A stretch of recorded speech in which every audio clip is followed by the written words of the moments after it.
ആയിട്ട് ഒരു ഇൻഹെറിറ്റൻസ് നമ്മൾ അലർജിയിൽ കാണുന്നുണ്ട്. ഒരു 50%, 50% പാരമ്പര്യമായിട്ട് അലർജി ഇപ്പോൾ പാരൻസിനുണ്ടെങ്കിൽ കുട്ടികൾക്ക് കിട്ടുന്നുണ്ട്.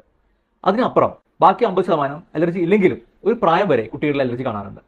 അപ്പോൾ ബേസിക്കായിട്ട് ഈ ഡസ്റ്റും നമ്മളെല്ലാം പറയുന്ന പോലെ ആസ്മാറ്റിക്കും കാര്യങ്ങളൊക്കെ അത് നമ്മൾ ഏത് ഡിറ്റക്ട് ചെയ്യണം. അപ്പോൾ സ്ഥിരമായിട്ടൊരു കഫക്കെട്ട് വരുന്ന കുട്ടിയാണെങ്കിൽ നമ്മൾ ഒരു വശത്ത് നമ്മൾ ചിന്തിക്കേണ്ടത് കുഞ്ഞിന് അലർജിക്കായിട്ട് ബന്ധപ്പെട്ട് ഇപ്പം മൂക്കിൽ അഡിനോയിഡ് ഉണ്ടോ, ദശയുണ്ടോ, അല്ലെങ്കിൽ പറഞ്ഞാൽ ആസ്മാറ്റിക്കിൻ്റെ ഒരു തുടക്കമാണോ, അങ്ങനെ കുറച്ച് കാര്യങ്ങളുണ്ടെങ്കിൽ നമ്മൾ ഫസ്റ്റ് ചെയ്യേണ്ട കാര്യങ്ങൾ നമ്മൾ ഡോക്ടറെ അടുത്ത് കൺസൾട്ട് ചെയ്തിട്ട് നമ്മൾ കുറച്ച് മുതിർന്ന കുട്ടിയാണെങ്കിൽ ഒരു 2.5, 3, 3.5 വയസ്സുള്ള കുട്ടികൾക്കാണെങ്കിൽ നമുക്ക് ഒരു എക്സ്റേയിലേക്ക് പോകാൻ പറ്റും.